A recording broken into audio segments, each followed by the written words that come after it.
qui se font appeler activistes en quête de visibilité seront directement saisis.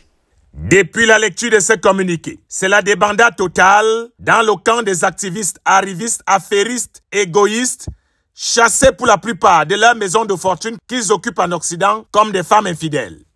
Le ministre de la Justice du Gabon a décidé de mettre hors état de nuire tous ceux qui s'en prennent aux autorités gabonaises et qui ont fait du président Brice Clotaire Oligui Nguema leur cible. Des poursuites individuelles contre ces compatriotes qui passent leur temps à vilipender les institutions de la République. Ces choristes de l'ambiance de la dernière heure qui se baladent sur Facebook et TikTok comme une malchance en zone de turbulence savent désormais que la récréation est terminée. Oui, ces activistes arrivistes ont tellement la mémoire courte qu'ils ont oublié ce qui s'est passé en 2016. En 2023, le CTRI et Brice Clotaire Oligui Nguema ont évité aux Gabonais un bain de sang et ont décidé de tout remettre dans l'ordre à longueur de journée et prennent des journalistes pour cible comme le grand reporter camerounais. Monsieur le journaliste, mais nous savons bel et bien que vous n'êtes qu'un journaleux. Mais pourquoi vous ne parlez pas de Valsero? Ou du moins du professeur Nyamsi qui parle de manière insolente au régime Biya? Quand vous ne les insultez pas, comme vous le faites aux activistes gabonais. Mais ce qu'ils ont oublié, c'est que le grand reporter sans frontières a l'habitude de traiter des cas de rébellion des activistes affairistes comme eux. Flashback d'un reportage diffusé en 2021 lorsqu'il travaillait encore au Cameroun. Ubuesque, ridicule, désaffamé, il marchait dans les rues ce jour, croyant pouvoir briser le roc Paul Biya, mais au finish, c'est eux qui ont été complètement ridiculisés et déboutés. L'homme a donc l'habitude de traiter des cas de rébellion de ce type de personnes. Cette fois, il va mettre à nu toutes les captures d'écran qu'il dispose, avec preuve à l'appui que certains activistes arrivistes demandent de l'argent aux autorités gabonaises pour ne pas parler en mal d'elles. D'après nos investigations, certains ont été chassés de leur chambre de fortune parce qu'ils n'arrivent plus à payer le loyer. Voilà donc la vie de ces activistes qui passent leur temps à longueur de journée sur Facebook insultant et dénigrant les autorités gabonaises. Alors, Oligui Nguema, partout où tu te balades là, tu es assis et puis tu imagines dans ta tête un jour que tu vas monter une procédure contre Princesse de Souba ou contre Wana Winche ou contre Jonas Moulenda et puis tu nous verras au Gabon. Tu ne vas extrader personne et tes menaces à la con.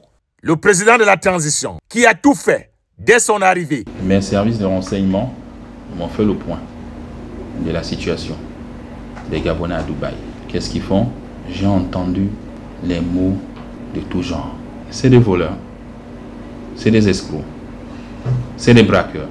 Et pour certaines compatriotes gabonaises, c'est ce que vous appelez sur Internet parti, je ne sais pas. Après avoir entendu cela, tous les activistes ont attrapé la typhoïde. Quand ils ont su que le président de la transition a créé Fly Gabon, qu'il a fait élire par sa diplomatie offensive un Gabonais à la tête de la SECNA, qu'il a fait stopper en direct à la télévision la saignée des jusseurs de la SCG, qu'il a relancé les chantiers routiers abandonnés. Et quand ils ont encore suivi que le oui l'a emporté lors du référendum, on leur a tous diagnostiqué le gout. Diomaye Faye, président de la République du Sénégal, invite son homologue Brice Clotaire Oligui Nguema à participer à la cérémonie d'hommage aux martyrs sénégalais. Ils disent que Brice Clotaire Oligui Nguema est allé voir les marabouts au Sénégal. Emmanuel Macron, président de la République de France, le pays qui les accueille pour la plupart, et invite en toute souveraineté Brice Clotaire Oligui Nguema à une visite d'État. Les activistes se transforment tous en vers de terre. Nous savons tous pourquoi ils en veulent à Brice Clotaire. Parce qu'il a refusé de céder à leur chantage. Brice Clotaire Oligui Nguema était militaire et que les militaires ne cèdent jamais au chantage. Tous les Gabonais s'accordent à dire qu'il fallait un militaire pour mater la rébellion des activistes et de tous ceux qui s'amusent avec la fortune publique. Jonas Moulenda, l'homme qui brunit tous les jours, comme une femme qui vend le lala clair. Il ne sait pas que les noms que nous portons nous poursuivent jusqu'à dans la tombe. Sachez donc, République du Gabon, que ces activistes ne s'arrêteront jamais. Il faut savoir que non, les activistes sauront un restaurant. Ils vivent du chantage, du sabotage et du rackettage. Il faut rapidement stopper ces amuseurs publics et c'est ce que le ministre de la Justice entend faire. Oligui Nguema a tendu la main, invitant même à sa table quelques opposants farouches à sa vision. Qui d'eux, s'ils avaient été à leur place, auraient fait cela?